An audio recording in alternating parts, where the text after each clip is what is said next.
भारत माता की। भारत माता की।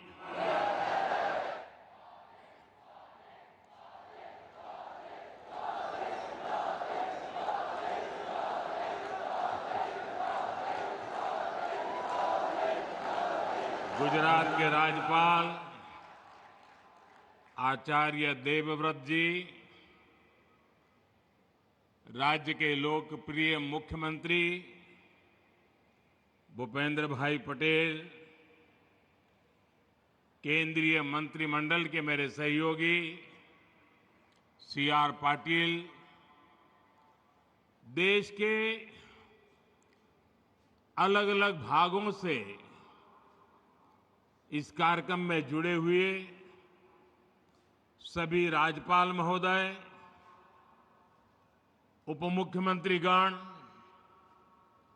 सांसदगण, विधायकगण, अन्य जनप्रतिनिधि और विशाल संख्या में यहां आए हुए मेरे प्यारे भाइयों और बहनों,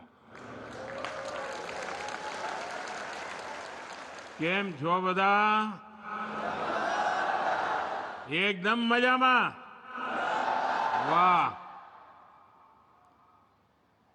તમારા બધાની ક્ષમા માંગીને મારે આજે ભાષણ હિન્દીમાં કરવું છે, કારણ કે બીજા રાજ્યના પણ બધા સાથીઓ આ કાર્યક્રમમાં મોટી સંખ્યામાં જોડાયેલા છે અને આપણે ગુજરાતમાં તો હિન્દી ચાલે કા?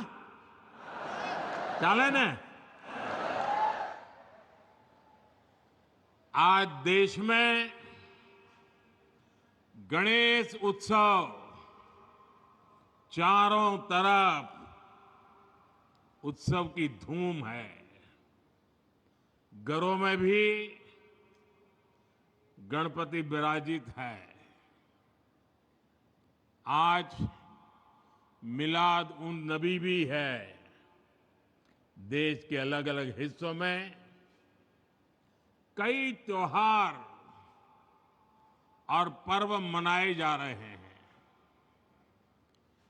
उत्सव के इस समय में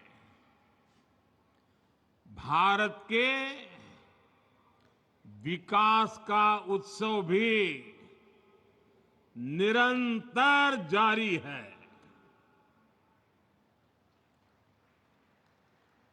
अभी यहां से करीब 8,500 करोड़ रुपए के प्रोजेक्ट का शिलान्यास और लोकार्पण हुआ है। इनमें रेल, रोड, मेट्रो ऐसे अनेक प्रोजेक्ट शामिल हैं। आज गुजरात के गौरव में एक और सितारा जुड़ा है। आज नमो भारत रैपिड रेल भी शुरू हुई है। ये भारत की अर्बन कनेक्टिविटी के लिए एक और मील का पत्थर सिद्ध होने वाली है। आज गुजरात के हजारों परिवार अपने नए घर में प्रवेश भी कर रहे हैं। आज हजारों परिवारों को उनके पक्के घर की पहली किस्त भी जारी हुई है। मेरी कामना है नवरात्रि, दशहरा, दुर्गा पूजा, धनतेरस, दिवाली, अब ये सारे त्योहार इतने ही उमंग के साथ आप नए घर में मनाएंगे। आप सभी का प्रवेश शुभ हो आपके सपनों को नई उड़ान देने वाला हो। मैं विशेष रूप से उन हजारों बहनों को बधाई दूंगा जिनके नाम पर ये घर रजिस्टर हुए हैं। विकास के इन सभी प्रोजेक्ट्स के लिए मैं गुजरात वासियों को, देशवासियों को बहुत बहुत बधाई देता हूं। साथियों, उत्सव के इस माहौल में एक पीड़ा भी है। इस वर्ष गुजरात के अनेक इलाकों में एक साथ अतिवृष्टि हुई है। पहली बार इतिहास में इतने व्यापक स्तर से इतने कम समय में इतनी तेज बारिश हमने देखी है। इक्का दुक्का जगहों में नहीं, बल्कि गुजरात के कोने कोने में ये स्थिति पैदा हुई और इसके कारण हमने अनेक स्वजनों को खोया है। जान माल की भी बहुत हानि हुई है। केंद्र और राज्य सरकार प्रभावितों को हर संभव राहत देने के लिए काम कर रही है। जिन साथियों का उपचार चल रहा है, मैं उनके जल्द स्वस्थ होने की कामना करता हूं। साथियों, तीसरी बार प्रधानमंत्री के रूप में शपथ लेने के बाद मैं पहली बार आज गुजरात आया हूं। आप सभी के बीच आया हूं। गुजरात मेरी जन्मभूमि है। गुजरात ने मुझे जीवन की हर सीख दी है। आप लोगों ने हमेशा मुझ पर अपना प्यार लुटाया है। और बेटा जब अपने घर आता है, घर आकर जब अपनों से आशीर्वाद लेता है, तो उसे नई ऊर्जा मिलती है। उसका उत्साह, उसका जोश और बढ़ जाता है। और इतनी बड़ी तादाद में आप आशीर्वाद देने आए, ये मेरा बहुत बड़ा सौभाग्य है। साथियों, मुझे गुजरात के आप सभी लोगों की अपेक्षा का भी एहसास है। बार बार मुझे अलग अलग कॉर्नर से मैसेज भी आया करते थे। आप चाहते थे कि तीसरी बार शपथ लेने के बाद मैं जल्द से जल्द आपके बीच आऊं। और बहुत स्वाभाविक था। 60 साल के बाद देश की जनता ने एक नया इतिहास रचा है। एक सरकार को लगातार तीसरी बार देश की सेवा करने का अवसर दिया है। ये भारत के लोकतंत्र की बहुत बड़ी घटना है। और इसलिए गुजरात के मन में ये विचार आना कि हमारे नरेंद्र भाई पर तो हमारा हक है, उन्होंने तुरंत गुजरात आना चाहिए, आपकी भावना सही है। लेकिन राष्ट्र प्रथम का संकल्प दिलाकर आप ही लोगों ने मुझे दिल्ली भेजा है। मैंने लोकसभा चुनाव के दरमियान आप लोगों को, देशवासियों को एक गारंटी दी थी। मैंने कहा था कि तीसरे टर्म के पहले 100 दिन देश के लिए अभूतपूर्व फैसले लिए जाएंगे। बीते 100 दिनों में मैंने दिन नहीं देखा, रात नहीं देखा। 100 दिन के एजेंडे को पूरा करने के लिए पूरी ताकत झोंक दी।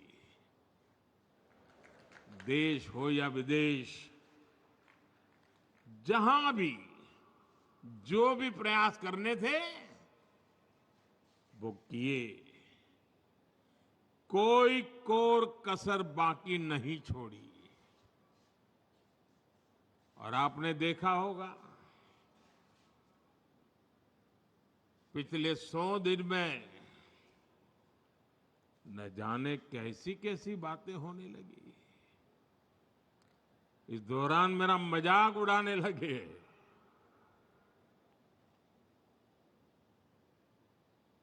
मोदी का मखौल उड़ाने लगे। भांति भांति के तर्क वितर्क बताते रहे, मजा लेते थे।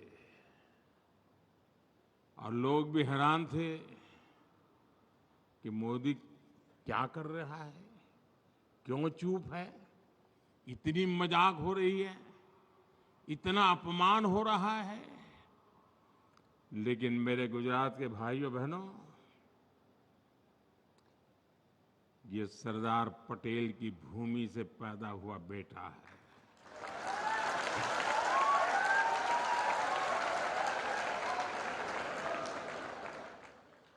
हर मजाक, हर मखौल, हर अपमान को सहते हुए एक प्रण लेकर के 100 दिन मैंने आपके कल्याण के लिए, देश हित के लिए नीति बनाने और निर्णय लेने में जुटा लिए। और तय किया था जिनको जितना मखौल उड़ाना है उड़ा दो, उनको भी तो मौज आएगी यार। ले लो ले लो। और मैंने तय किया था मैं एक भी जवाब नहीं दूंगा। जिस रास्ते पर मुझे देश के कल्याण के मार्ग पर चलना है, कितने ही प्रकार के हंसी मजाक ठिठोरापन होता रहे, मैं अपनी इस राह से भटकूंगा नहीं। और आज मुझे खुशी है कि उन सब अपमानों को पछाते हुए 100 दिन के इन निर्णयों में देश के हर नागरिक, हर परिवार, हर वर्ग के कल्याण की गारंटी पक्की हो गई है। इन 100 दिनों में 15 लाख करोड़ रुपए से ज्यादा योजनाओं पर काम शुरू हुआ है। चुनाव के दौरान मैंने 3 करोड़ नए घर बनाने की गारंटी देश को दी थी। इस गारंटी पर तेजी से काम हो रहा है। आज यहां इस कार्यक्रम में भी गुजरात के हजारों परिवारों को पक्का घर मिला है। कल मैं झारखंड में था, वहां भी हजारों परिवारों को घर दिए गए हैं। गांव हो या शहर, हम सभी को बेहतर जिंदगी जीने के लिए व्यवस्थाएं जुटाने में लगे हैं। शहरी मिडिल क्लास के घरों के लिए आर्थिक मदद देना हो, श्रमिकों को सही किराए पर अच्छा घर देने का अभियान हो,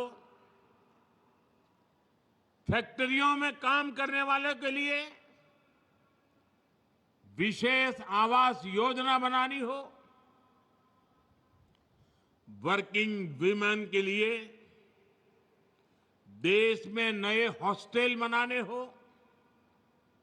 सरकार इन पर हजारों करोड़ रुपए खर्च कर रही है। साथियों, कुछ दिन पहले ही गरीब और मिडिल क्लास के स्वास्थ्य से जुड़ा बहुत बड़ा फैसला लिया गया है। मैंने आपसे वादा किया था कि देश में 70 वर्ष से ऊपर के जितने भी बुजुर्ग हैं, सबको 5 लाख रुपए का मुफ्त इलाज मिलेगा। ये गारंटी भी पूरी हो गई है। अब मिडिल क्लास के बेटे बेटियों को अपने मां बाप के इलाज की चिंता नहीं करने पड़ेगी। अब आपका ये बेटा इसकी चिंता करेगा। साथियों, इन 100 दिनों में नौजवानों की नौकरी, उनके रोजगार, स्वरोजगार, उनके कौशल विकास के लिए बड़े फैसले लिए गए हैं। नौजवानों के लिए 2 लाख करोड़ रुपए का विशेष पीएम पैकेज घोषित किया गया है। इसका फायदा 4 करोड़ से अधिक नौजवानों को होगा। अब कंपनियों में पहली नौकरी की पहली सैलरी भी अगर कंपनी नए नौजवान को पहली बार रोजगार देती है तो वो पैसे सरकार देने वाली है। सरकार ने मुद्रा लोन, जिस मुद्रा लोन ने स्वरोजगार के क्षेत्र में एक नई क्रांति लाई है, बहुत सफल अभियान रहा है। उसकी सफलता को देखते हुए पहले 10 लाख रुपए तक मिलते थे, अब उसे बढ़ा करके 20 लाख रुपया कर दिया गया है। साथियों, मैंने माताओं बहनों को गारंटी दी थी कि देश में 3 करोड़ लखपति दीदी बनाई जाएगी। बीते सालों में 1 करोड़ लखपति दीदी बन चुकी है। लेकिन आपको खुशी होगी कि तीसरी टर्म में पहले 100 दिन में गुजरात सहित पूरे देश में 11 लाख नई लखपति दीदी बनी है। हाल में ही सरकार ने तिलहन उगाने वाले किसानों के हित में, तेलीबिया, उनके हित में भी बड़ा फैसला लिया है। ये फैसला इसलिए लिया गया है ताकि देश के किसान, हमारे तिलहन किसानों को बढ़े हुए एमएसपी से भी ज्यादा कीमत मिले, तिलहन किसानों को फायदा हो। इसके लिए विदेशी तेल के आयात पर शुल्क बढ़ाया गया है। इससे सोयाबीन और सूरजमुखी जैसी फसलें उगाने वाले किसानों को बहुत लाभ होगा और देश को खाद्य तेल में आत्मनिर्भर बनाने के मिशन को भी गति मिलेगी। सरकार ने बासमती चावल और प्याज के निर्यात पर भी जो रोक लगी हुई थी उसे भी हटा दिया है। इससे विदेशों में भारत के चावल और प्याज की मांग बढ़ी है। इस निर्णय से भी देश के करोड़ों किसानों को फायदा होगा। साथियों, बीते 100 दिनों में रेल, रोड, पोर्ट, एयरपोर्ट और मेट्रो से जुड़े दर्जनों प्रोजेक्ट्स को स्वीकृति दी गई है। इसकी झलक आज के इस कार्यक्रम में भी दिख रही है, वीडियो में भी बताया गया। यहां गुजरात में कनेक्टिविटी से जुड़े ढेर सारे प्रोजेक्ट्स का शिलान्यास या लोकार्पण हुआ है। थोड़ी देर पहले मैंने मेट्रो से गिफ्ट सिटी स्टेशन तक सफर किया। इस दौरान अनेक लोगों ने अपने अनुभव साझा किए। अहमदाबाद मेट्रो के विस्तार से हर कोई खुश है। 100 दिनों के अंदर देश भर के अनेक शहरों में मेट्रो के विस्तार से जुड़े निर्णय लिए गए हैं। साथियों, गुजरात के लिए आज का दिन एक और वजह से भी खास है। आज अहमदाबाद और भुज के बीच नमो भारत रैपिड रेल चलने लगी है। नमो भारत रैपिड रेल देश में एक शहर से दूसरे शहर रोज आने जाने वाले हमारे मिडिल क्लास परिवारों को बहुत सुविधा देने वाली है। इससे नौकरी, पेशा, व्यापार, कारोबार और पढ़ाई लिखाई से जो साथी जुड़े हुए हैं उनको बहुत लाभ मिलेगा। आने वाले समय में देश के अनेक शहरों को नमो भारत रैपिड रेल कनेक्ट करने वाली है। साथियों, वंदे भारत ट्रेनों के नेटवर्क को इन 100 दिनों में जिस तेजी से बढ़ाया गया है वो तो अभूतपूर्व है। इस दौरान देश में 15 से अधिक नए रूट्स पर नई वंदे भारत ट्रेनें शुरू हो चुकी हैं। इसका मतलब ये हुआ कि पिछले 15 सप्ताह में हर सप्ताह एक हिसाब से 15 सप्ताह में 15 नई मेट्रो ट्रेन।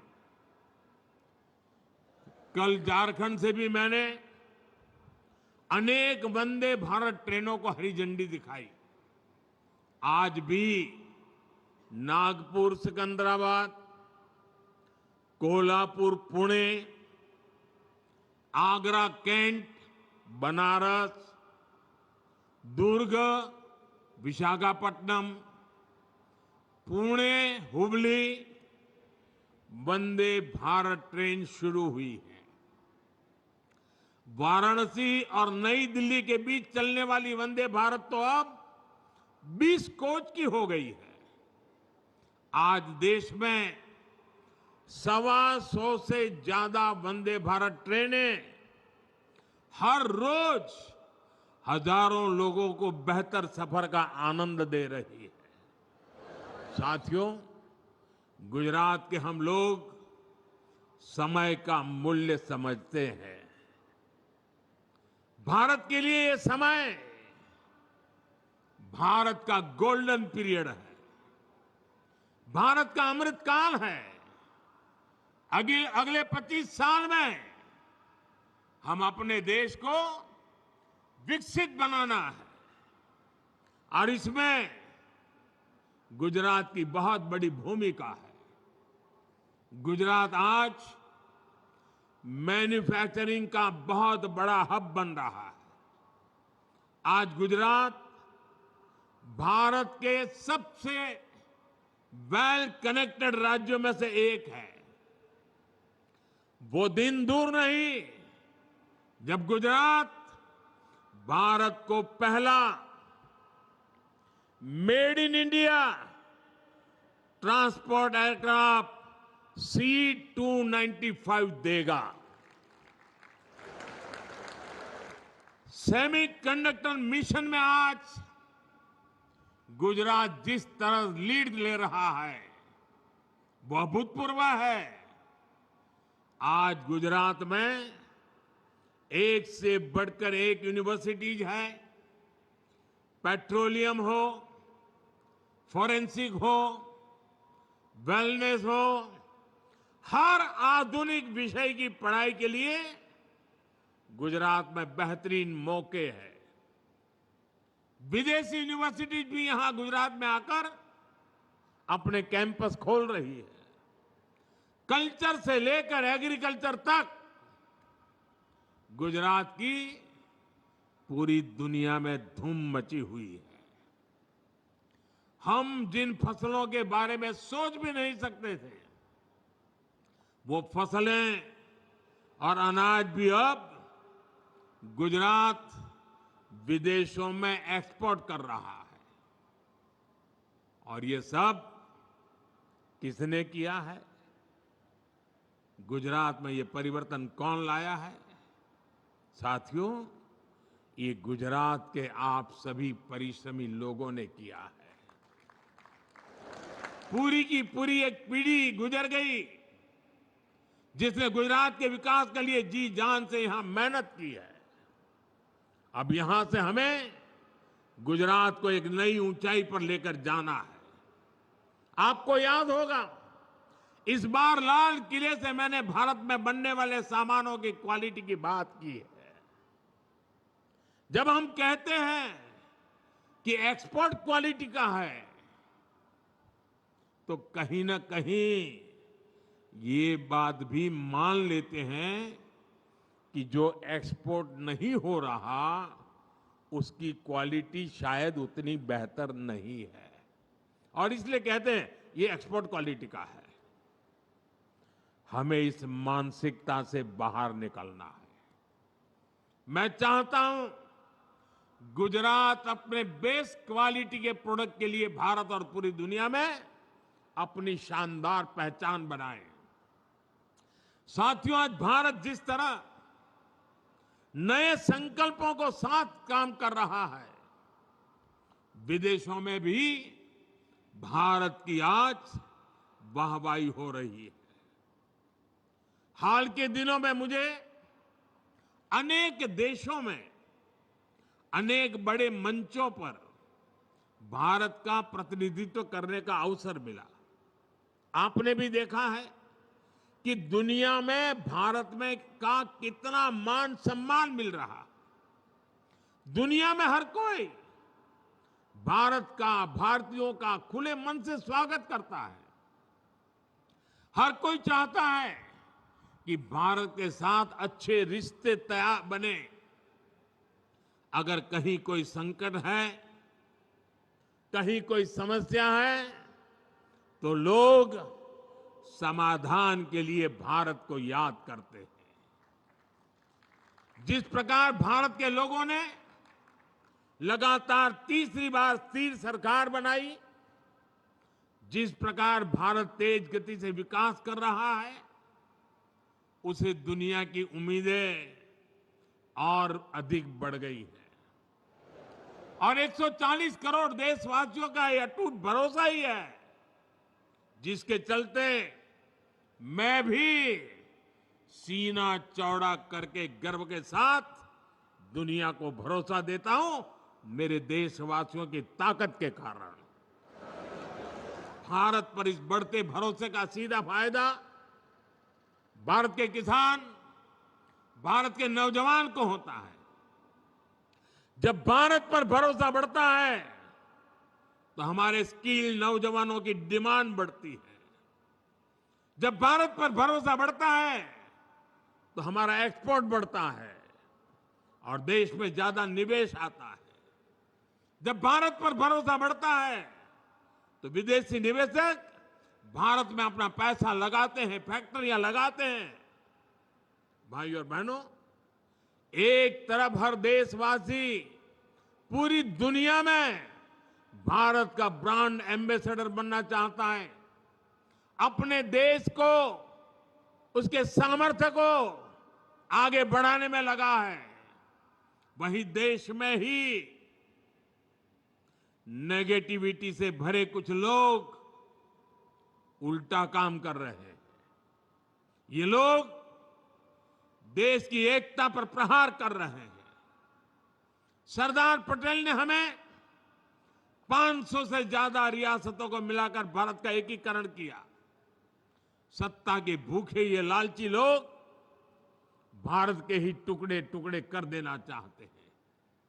आप लोगों ने सुना होगा, अब ये लोग मिलकर कह रहे हैं कि जम्मू कश्मीर में आर्टिकल 370 को वापस ले आएंगे।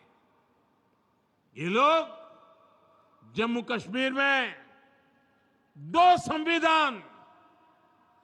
विधान का नियम फिर लागू करना चाहते हैं। तुष्टीकरण के ये लोग किसी भी हद को पार कर रहे हैं। नफरत से भरे हुए लोग भारत को बदनाम करने का कोई मौका नहीं छोड़ते। ये लोग गुजरात को भी लगातार निशाने पर ले रहे हैं। इसलिए गुजरात को इनसे सतर्क भी रहना है और इन पर नजर भी रखनी है। साथियों, विकसित होने के रास्ते पर चल रहा भारत ऐसी ताकतों से डटकर मुकाबला करेगा। भारत के पास अब गंवाने के लिए समय नहीं है। हमें भारत की साख भी बढ़ानी है और हर भारतीय को सम्मान का जीवन भी देना है। और मैं जानता हूं गुजरात इसमें भी अग्रणी है। हम सभी के प्रयासों से हमारे हर संकल्प सिद्ध होंगे। आज आप जिस उमंग के उत्साह के साथ आशीर्वाद दे रहे हैं, मैं अब गुजरात से नई ऊर्जा लेकर के आगे बढ़ूंगा, नई चेतना को लेकर के जीऊंगा। आपके लिए, आपके सपनों के लिए अपना पल पल खपा दूंगा। साथियों,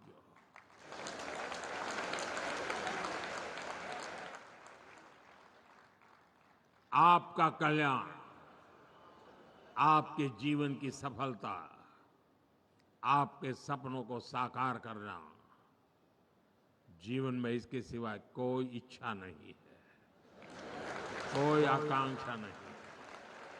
सिर्फ और सिर्फ आप ही, मेरे देशवासी ही मेरे आराध्य हैं। मैंने मेरे इस आराध्य देव की पूजा में अपने आप को आहूत देने करने का निर्णय कर लिया है, अपने आप को खपाने का निर्णय कर लिया है। और इसलिए साथियों, जीऊंगा तो आपके लिए,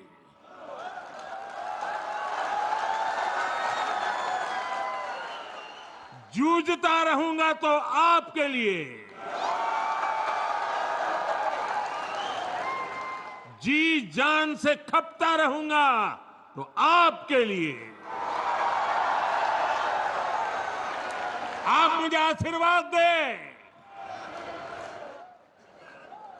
करोड़ों करोड़ों देशवासियों के आशीर्वाद से,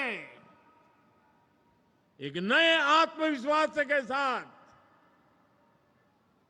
नए उमंग और नए हौसले के साथ मैं 140 करोड़ भारतवासियों के सपनों के लिए जी रहा हूं, जीता हूं, जीना चाहता हूं।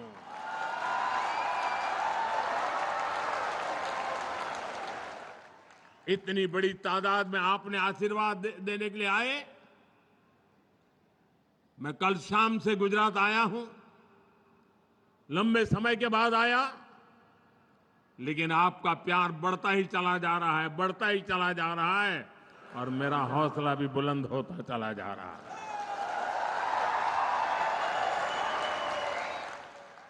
एक बार फिर आप सभी को नई सुविधाओं के लिए, नई योजनाओं के लिए, नए अवसरों के लिए बहुत बहुत बधाई देता हूं। मेरे साथ बोलिए भारत माता की। दोनों हाथ ऊपर करके पूरी ताकत से बोलिए भारत माता की, भारत माता की, भारत माता की। बहुत बहुत धन्यवाद।